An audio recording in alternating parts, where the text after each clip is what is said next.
피고 서윤이는 원고 김태윤에게 위자료 2억 원을 지급하라. 윤희의 얼굴이 창백하게 굳어지고 고개가 떨어집니다. 태윤은 무표정하게 전방을 응시합니다. 제3분할은 원고 70%, 피고 30%로 한다. 윤희의 떨리는 목소리. 태윤 씨, 우리 32년이 이렇게 끝나는 건가요? 태윤은 그녀를 보지 않고 서류 가방을 챙깁니다. 32년 결혼 생활, 7억 원의 배신, 10년간의 불륜, 그리고 자식들의 선택. 이혼 소송에서 이기긴 했습니다. 하지만 32년이라는 시간은 돌아오지 않습니다.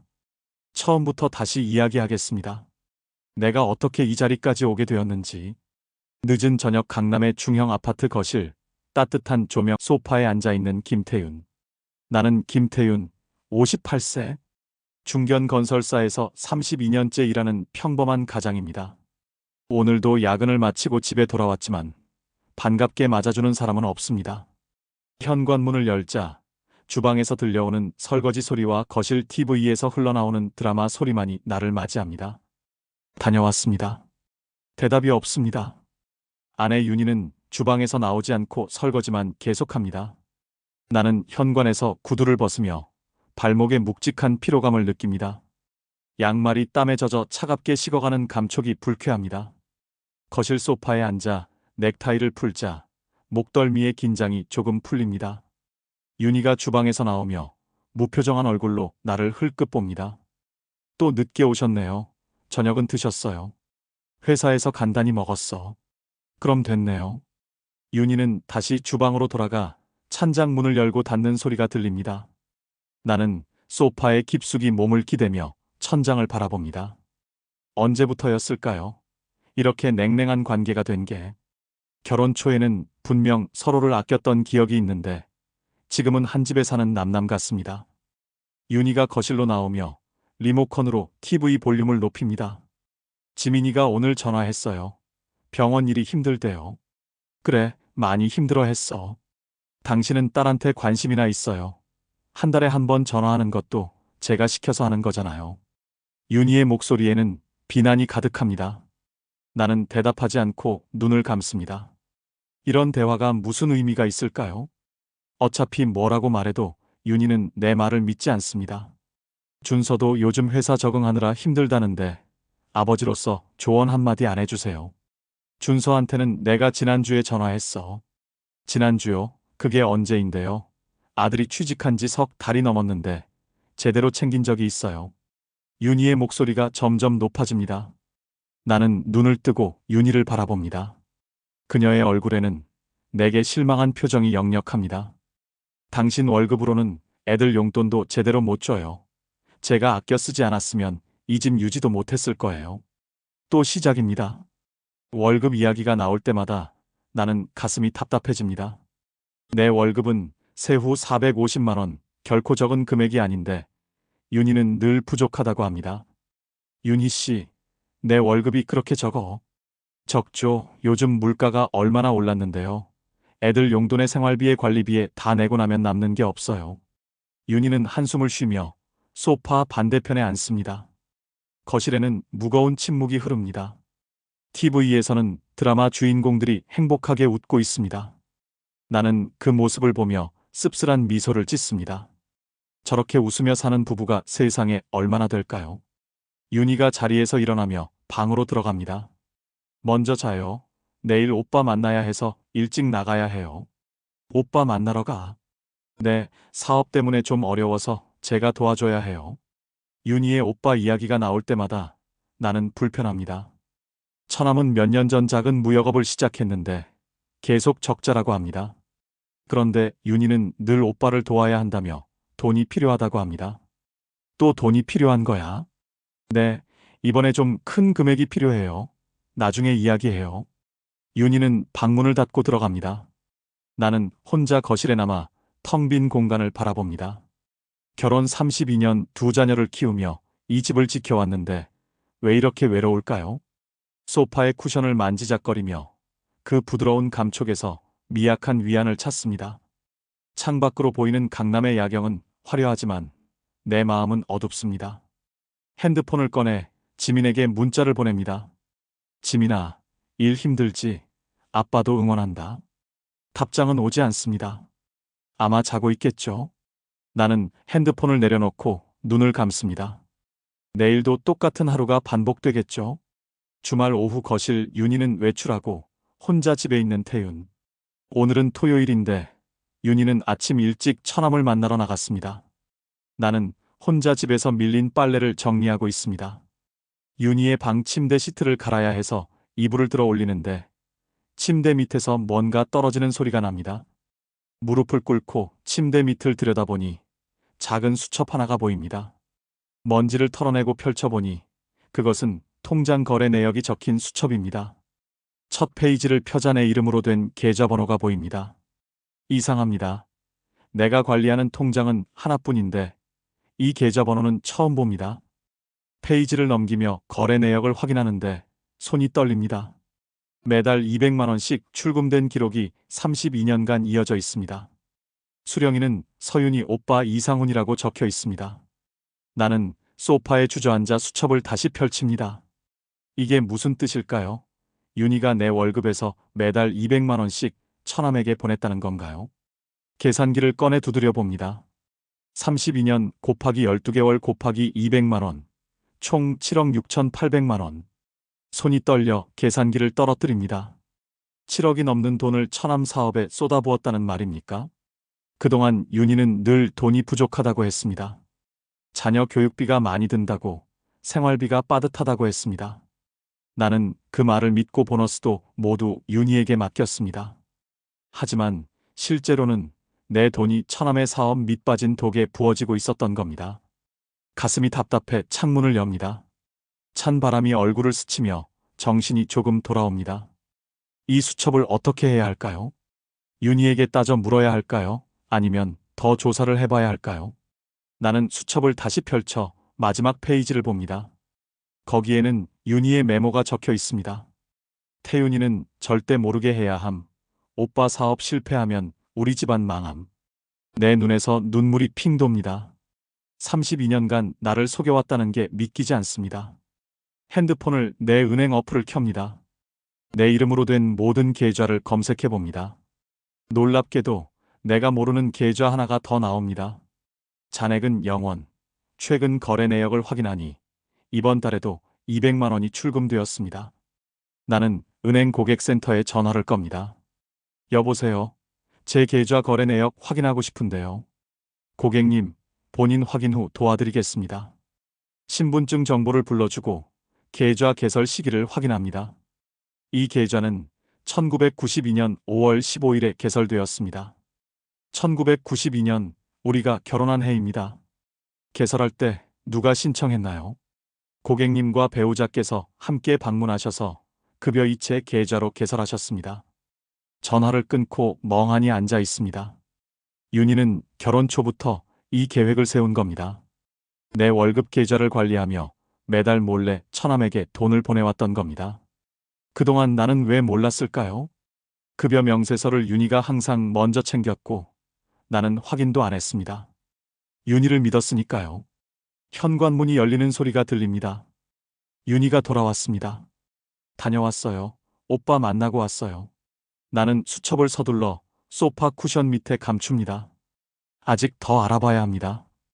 감정적으로 따지기 전에 확실한 증거를 모아야 합니다. 오빠는 어때? 사업이 좀 어려워요. 이번에 좀 더 도와줘야 할 것 같아요. 윤희는 부엌으로 가며 장바구니를 내려놓습니다. 나는 그녀의 뒷모습을 바라보며 낯선 사람을 보는 것 같습니다. 32년을 함께 살았는데 이 사람을 전혀 몰랐던 겁니다. 평일 저녁 회사 근처 카페, 태윤은 사설탐정 박철수를 만남. 지난 주말 이후 나는 윤희를 주시해 왔습니다. 그리고 이상한 점들을 발견했습니다. 윤희가 처남을 만난다고 나갈 때마다 옷차림이 너무 신경 쓰인 겁니다. 진한 화장에 새로 산 원피스, 향수 냄새까지. 처남을 만나러 가는데 왜 이렇게 차려입을까요? 나는 결심했습니다. 전문가의 도움이 필요합니다. 앞에 앉은 박철수 탐정은 40대 중반의 단정한 인상입니다. 김태윤 씨, 부인분이 외도를 의심하시는 거죠? 네, 정확히는 처남을 만난다고 자주 외출하는데 뭔가 수상합니다. 박철수는 노트북을 펴며 펜을 꺼냅니다. 부인분 사진이랑 평소 동선 좀 알려주시겠어요? 나는 핸드폰에서 윤희 사진을 보여줍니다. 주로 화요일이랑 목요일 오후 2시쯤 나가서 저녁 6시쯤 돌아옵니다. 알겠습니다. 일주일 정도 미행해 보겠습니다. 박철수는 계약서를 건네며 비용을 설명합니다. 나는 주저없이 계약서에 서명합니다. 진실을 알아야 합니다. 일주일 후 박철수에게서 전화가 옵니다. 김 선생님 만나서 얘기해야 할 것 같습니다. 그의 목소리가 무겁습니다. 나는 같은 카페에서 박철수를 다시 만납니다. 그는 태블릿을 꺼내 사진들을 보여줍니다.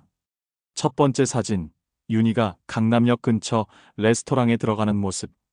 두 번째 사진, 윤희가 한 남자와 마주 앉아 와인을 마시는 모습.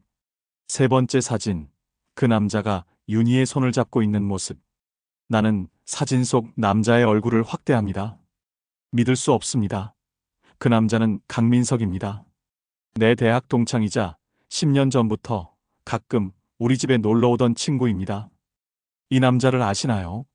네, 제 친구입니다. 박철수는 더 많은 사진을 보여줍니다. 윤희와 민석이 호텔 커피숍에서 나오는 모습. 윤희와 민석이 한강공원을 걷는 모습. 윤희와 민석이 차 안에서 포옹하는 모습. 내 손이 떨려 태블릿을 놓칠 뻔합니다. 얼마나 오래된 관계인지 조사 가능한가요? 호텔 측에 문의해 본 결과 이 두 분이 작년 한 해만 해도 15번 정도 체크인한 기록이 있습니다. 나는 의자 등받이에 기댑니다. 머리가 어지럽고 구역질이 올라옵니다. 박철수가 물 한 잔을 건넵니다. 더 조사하시겠습니까? 네, 가능한 한 많은 증거를 확보해 주세요. 사진, 영상, 통화 기록 모두요. 알겠습니다. 집으로 돌아가는 길 지하철 안에서 나는 멍하니 창밖을 바랍니다. 32년간 믿었던 사람이 나를 2번이나 배신했습니다. 돈으로도 배신하고 사랑으로도 배신했습니다. 민석은 왜였을까요? 그는 결혼해서 자녀도 있는 사람입니다. 그런데 친구의 아내와 불륜 관계를 맺다니. 내가 야근할 때마다 민석이 집에 들렀던 게 이제야 이해됩니다. 투자 조언을 구한다는 핑계로 윤희를 만났던 겁니다. 나는 그걸 전혀 눈치채지 못했습니다. 아니, 눈치채고 싶지 않았는지도 모릅니다. 가족이 무너질까봐 두려워서 외면했던 건 아닐까요? 집에 도착해 현관문을 여니 윤희가 거실에서 TV를 보고 있습니다. 왔어요. 저녁 먹었어요. 응, 먹었어. 나는 방으로 들어가 문을 닫습니다. 침대에 누워 천장을 바라봅니다. 이제 어떻게 해야 할까요? 이혼을 해야 할까요? 하지만 자녀들은 어떻게 되는 거죠? 지민과 준서는 이 사실을 알면 어떤 반응을 보일까요? 나는 핸드폰을 꺼내 변호사 사무실을 검색합니다. 일단 법적 자문을 받아야겠습니다. 주말 저녁 강남 레스토랑 개인실, 태윤과 지민, 준서가 앉아있음. 오늘 나는 자녀들에게 모든 것을 말하기로 했습니다. 지민과 준서는 내가 갑자기 저녁 약속을 잡은 게 의아한지 어색하게 앉아 있습니다. 아빠, 무슨 일 있어요? 갑자기 이렇게 부르시고. 지민이 걱정스러운 표정으로 묻습니다. 응, 너희들한테 할 이야기가 있어서. 준서가 물을 마시며 나를 봅니다. 아빠 건강 안 좋으신 거 아니죠? 아니야, 건강은 괜찮아. 다만 엄마와 나에 관한 이야기야. 지민과 준서의 표정이 굳습니다. 나는 가방에서 서류 봉투를 꺼냅니다. 너희들이 알아야 할 사실들이 있어. 첫 번째 서류는 윤희가 관리했던 내 통장 거래 내역입니다. 이게 뭐예요? 지민이 서류를 받아 펼칩니다. 엄마가 32년간 아빠 월급에서 매달 200만 원씩 외삼촌한테 보낸 기록이야. 네. 준서가 서류를 빼앗듯이 가져가 확인합니다. 이게 7억이 넘는 금액이네요. 응. 엄마는 그동안 집안 형편이 어렵다고 했지만 사실은 외삼촌 사업에 돈을 퍼부었어. 지민의 얼굴이 창백해집니다. 그럼 아빠 월급은요? 우리 생활비는요? 아빠 월급은 450만 원이었어. 200만 원을 뺀 250만 원으로 너희를 키운 거야. 준서가 계산기를 두드립니다. 그럼 우리가 받았던 용돈이나 학비는 다 아빠 돈이었네요. 그렇지. 근데 엄마는 늘 아빠가 무능해서 돈을 못 벌어온다고 했어. 나는 두 번째 서류를 꺼냅니다. 사설 탐정이 찍은 사진들입니다. 지민이 사진을 보고 손으로 입을 막습니다. 이게 뭐예요? 엄마가 왜 강 아저씨랑? 엄마는 10년 전부터 강민석 아저씨와 부적절한 관계를 유지해왔어. 준서가 사진을 하나하나 넘기며 얼굴이 일그러집니다. 이런 개 같은. 준서야, 말 조심해. 조심해요. 엄마가 아빠를 배신했는데 뭘 조심해요? 준서의 목소리가 떨립니다. 지민은 눈물을 글썽이며 서류를 내려놓습니다. 아빠, 이혼하실 거예요? 응. 이미 변호사랑 상담했어. 다음 주에 이혼 소송을 제기할 거야. 엄마는 아세요? 아직 몰라. 소장이 접수되면 알게 될 거야. 준서가 주먹으로 테이블을 칩니다. 그동안 아빠가 무능하다고 생각했던 제가 바보였네요. 준서야? 아니에요. 저도 지민 누나도 엄마 말만 믿고 아빠한테 차갑게 대했잖아요. 지민도 고개를 떨굽니다. 아빠 미안해요. 저도 엄마 편만 들었어요. 나는 두 자녀의 손을 잡습니다. 너희 잘못이 아니야. 엄마가 너무 잘 숨겼으니까. 아빠는 왜 진작 말씀 안 하셨어요? 증거를 모아야 했어. 그리고 너희한테 상처 줄까봐 망설였고. 준서가 눈물을 닦습니다. 이제 어떻게 하실 거예요? 재판에서 이길 거야. 위자료랑 재산 분할에서 유리한 판결을 받을 거야. 저희는 뭘 도와드릴까요? 법정에서 증인으로 서줄 수 있겠니? 지민과 준서가 고개를 끄덕입니다. 당연하죠. 우리는 아빠 편이에요. 식사는 아무도 거의 먹지 못했습니다. 레스토랑을 나와 주차장으로 걸어가는데 지민이 내 팔을 잡습니다. 아빠, 혼자 사시게 되면 많이 외로우시겠어요. 괜찮아. 아빠는 이제 자유로워질 거야. 준서가 뒤에서 따라오며 중얼거립니다. 엄마한테 전화해야 하나? 아직은 하지 마. 재판 전까지는 평소처럼 행동해줘. 알겠어요. 차에 타기 전 나는 두 자녀를 안아줍니다. 그들의 체온이 내 가슴에 전해집니다. 적어도 자녀들은 내 편이라는 게 위안이 됩니다. 3주 후 서울가정법원 제4법정. 첫 공판이 열림. 법정 안은 차갑고 조용합니다. 나는 변호사 옆에 앉아 윤희 쪽을 봅니다. 윤희는 검은색 정장을 입고 그녀의 변호사 옆에 앉아 있습니다. 그녀의 얼굴은 굳어 있고 나를 쳐다보지 않습니다. 재판장이 입장하고 모두 일어섭니다. 착석하십시오. 2025년 가합 1만 2345호 이혼 소송을 시작하겠습니다. 나의 변호사가 먼저 발언권을 얻습니다. 재판장님, 원고 김태윤은 피고 서윤희의 중대한 혼인 파탄 사유를 근거로 이혼을 청구합니다. 변호사는 증거 서류를 제출합니다.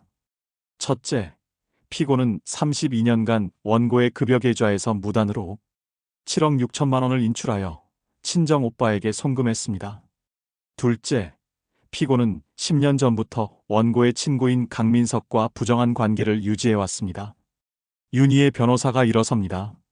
재판장님, 피고는 원고의 주장을 전면 부인합니다. 급여 인출은 원고의 동의하에 이루어졌으며 가게 운영을 위한 정당한 지출이었습니다. 또한 강민석과의 관계는 단순한 친구 관계일 뿐입니다. 재판장이 서류를 검토하며 묻습니다. 원고 측, 피고의 동의를 받았다는 증거가 있습니까?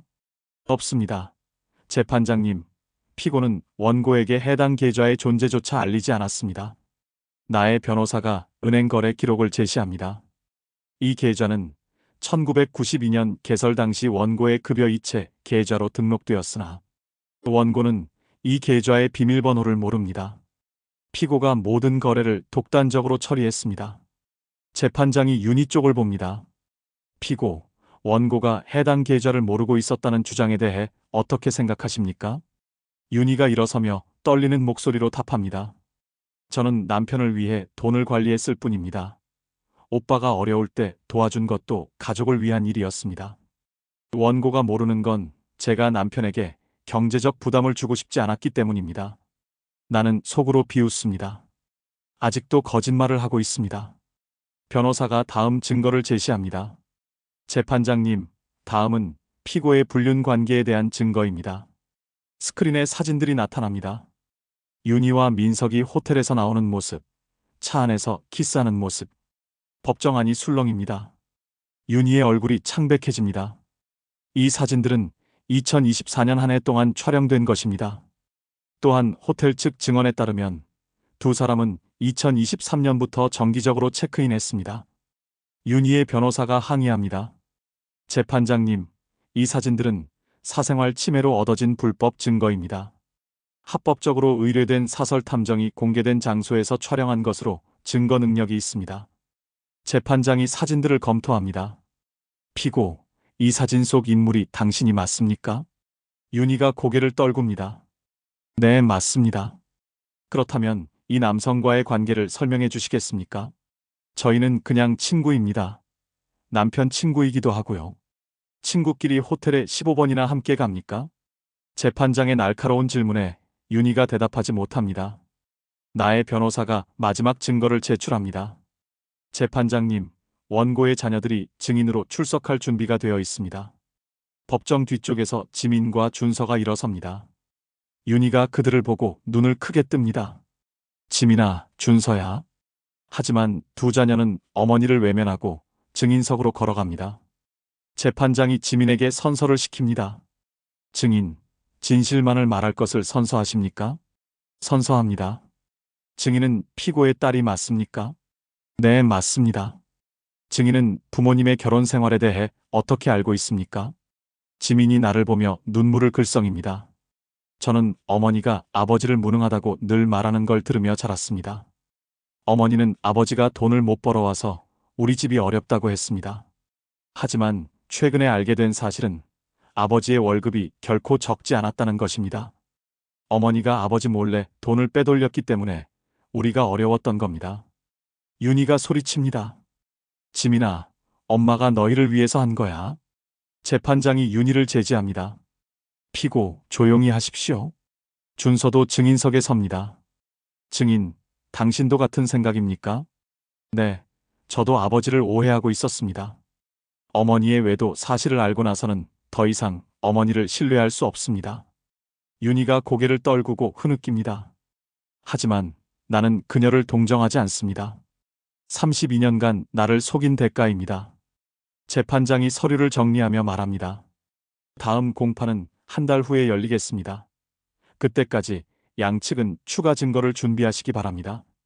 법정을 나와 복도로 걸어가는데 윤희가 뒤쫓아옵니다.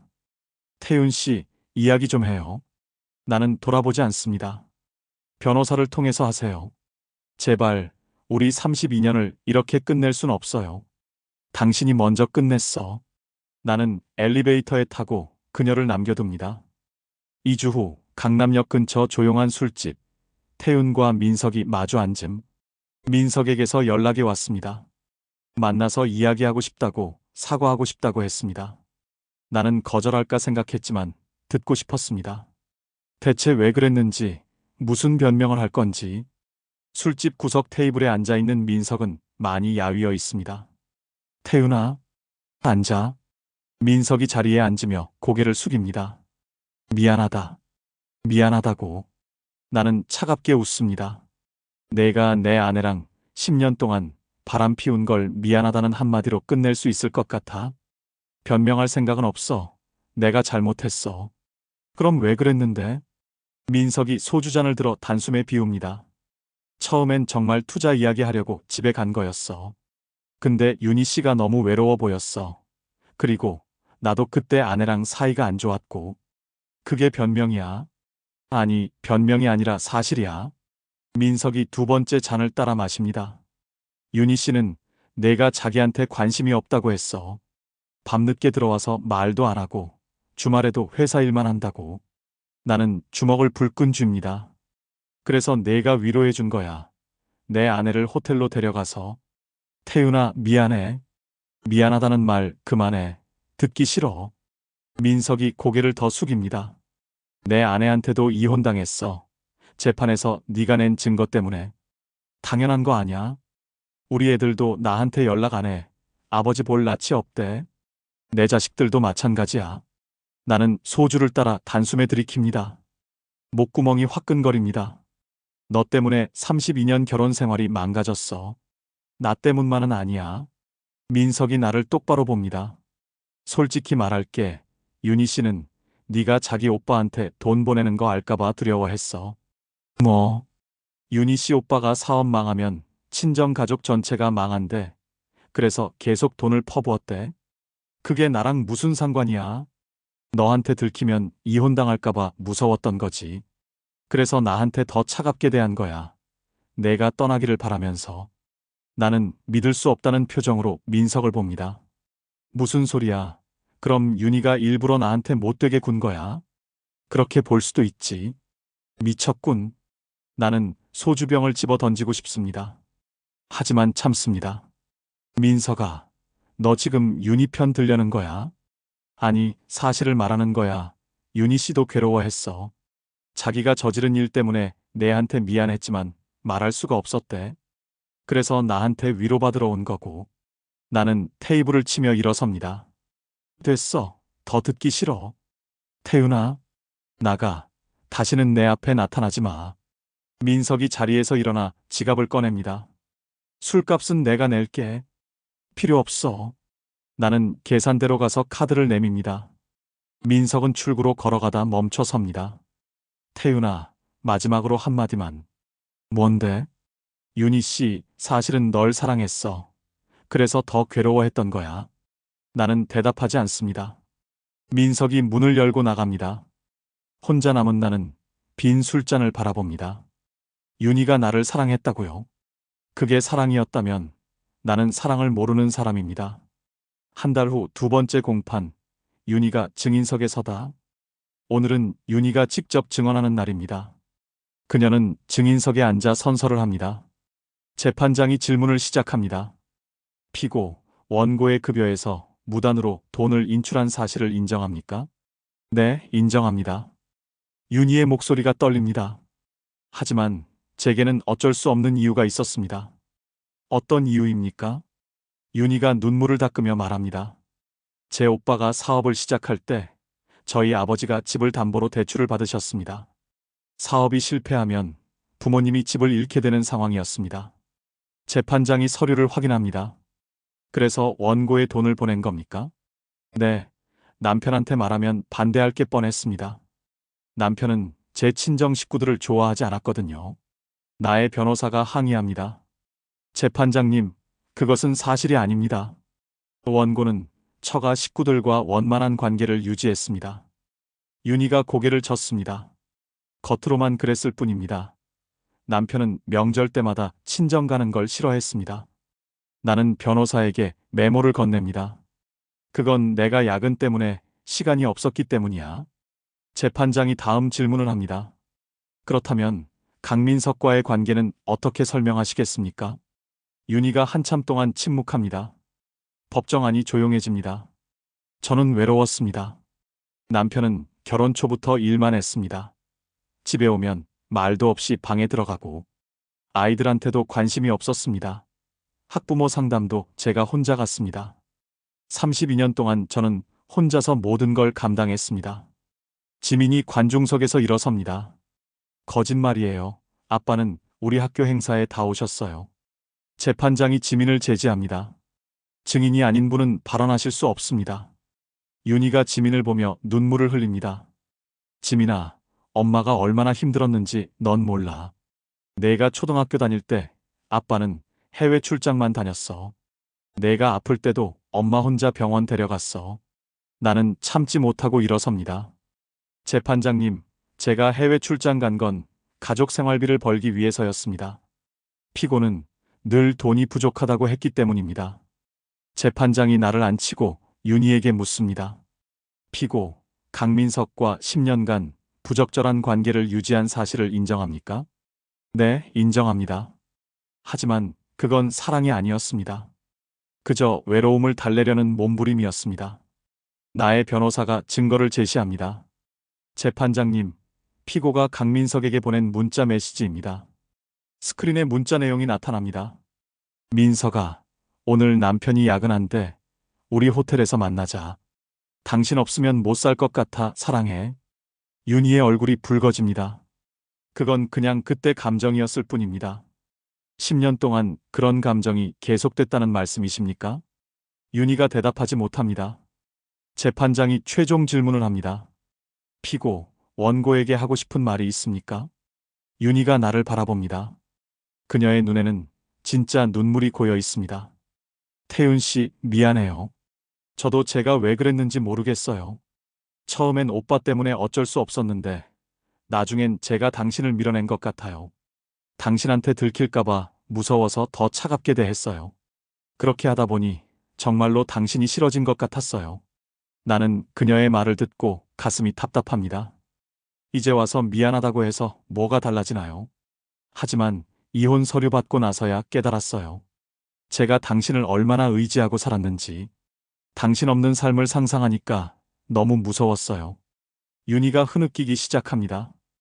하지만 나는 더 이상 그녀에게 동정심을 느끼지 않습니다. 재판장이 휴정을 선언합니다. 다음 주에 최종 판결을 내리겠습니다. 법정을 나와 복도에서 변호사와 이야기합니다. 판결이 우리한테 유리할 것 같습니다. 위자료와 재산분할 모두 원고께 유리하게 나올 겁니다. 나는 고개를 끄덕입니다. 하지만 승리의 기쁨은 느껴지지 않습니다. 6개월 후 서울 근교 작은 아파트. 태윤의 새로운 삶. 재판은 내가 승소했습니다. 윤희에게 위자료 2억과 재산의 70%를 받았습니다. 하지만 돈보다 중요한 건 자유였습니다. 나는 서울 근교의 작은 아파트로 이사했습니다. 20평짜리 공간이지만 혼자 살기엔 충분합니다. 주말 오후 거실에서 커피를 마시며 창밖을 봅니다. 멀리 산이 보이고 하늘이 넓습니다. 초인종이 울리고 지민과 준서가 들어옵니다. 아빠 왔어요. 어서 와. 밥은 먹었니? 네, 먹고 왔어요. 지민이 과일 바구니를 내려놓으며 집안을 둘러봅니다. 아빠, 여기 아늑하네요. 그렇지, 마음에 들어. 준서가 소파에 앉으며 묻습니다. 아빠, 외롭지 않으세요? 전혀. 이렇게 조용한 게 얼마만인지 몰라. 우리는 거실에 둘러앉아 이야기를 나눕니다. 엄마는 어때? 지민이 조심스럽게 묻습니다. 모르겠어. 연락 안 하니까. 엄마가 외삼촌 집에서 지내시는 것 같아요. 그래. 아빠, 엄마 만나볼 생각 없으세요? 없어. 이제 남이야. 준서가 한숨을 쉽니다. 저희는 가끔 엄마 만나는데 많이 후회하시는 것 같아요. 늦었어. 나는 커피를 마시며 말합니다. 사람이 후회한다고 다 용서받는 건 아니야. 엄마가 32년 동안 한 일은 용서할 수 없어. 지민이 눈물을 글썽입니다. 아빠도 외로우실 텐데. 괜찮아. 아빠는 이제 내 삶을 살 거야. 너희들도 각자 살아. 부모 걱정하지 말고. 오후가 지나고 자녀들이 돌아갑니다. 나는 혼자 베란다에 나가 저녁 노을을 봅니다. 하늘이 붉게 물들고 있습니다. 핸드폰이 울리고 모르는 번호가 뜹니다. 받지 않으려다가 호기심에 받습니다. 여보세요. 태윤 씨. 윤희의 목소리입니다. 나는 잠시 망설이다가 대답합니다. 무슨 일이야? 그냥 목소리 듣고 싶었어. 할 말 없으면 끊을게. 잠깐만, 태윤 씨. 윤희의 목소리가 떨립니다. 나 정말 미안해. 내가 잘못했어. 용서해 줄 수 없어. 알아. 용서받으려고 전화한 거 아니야. 내가 너무 겁이 많았어. 들킬까봐 두려워서 먼저 밀어낸 거야. 이제 와서 그런 말해서 뭐해? 미안해. 윤희가 흐느끼는 소리가 들립니다. 나는 전화를 끊고 싶지만 계속 듣습니다. 태윤 씨, 다음 생에 다시 만나면 제대로 사랑할게. 다음 생은 없어. 알아. 그래도 그렇게 생각하고 싶어. 나는 전화를 끊습니다. 베란다에 서서 계속 노을을 봅니다. 눈물이 흐르는지 모르겠습니다. 바람이 얼굴을 스치고 지나갑니다. 32년이라는 시간이 이렇게 끝났습니다. 하지만 나는 후회하지 않습니다. 이제야 진짜 내 삶을 시작하는 것 같습니다. 주방으로 들어가 저녁을 준비합니다. 혼자 먹는 밥이지만 맛있습니다. TV를 켜고 뉴스를 봅니다. 세상은 여전히 돌아가고 있습니다. 나도 계속 살아갈 겁니다. 핸드폰에 지민에게서 문자가 옵니다. 아빠 오늘 고마웠어요. 사랑해요. 나는 미소 지으며 답장을 보냅니다. 나도 사랑한다. 창밖이 어두워지고 있습니다. 나는 소파에 앉아 책을 펼칩니다. 오랜만에 읽는 소설책입니다. 첫 페이지를 넘기며 생각합니다. 이제 내 인생의 새로운 장이 시작되는 거라고.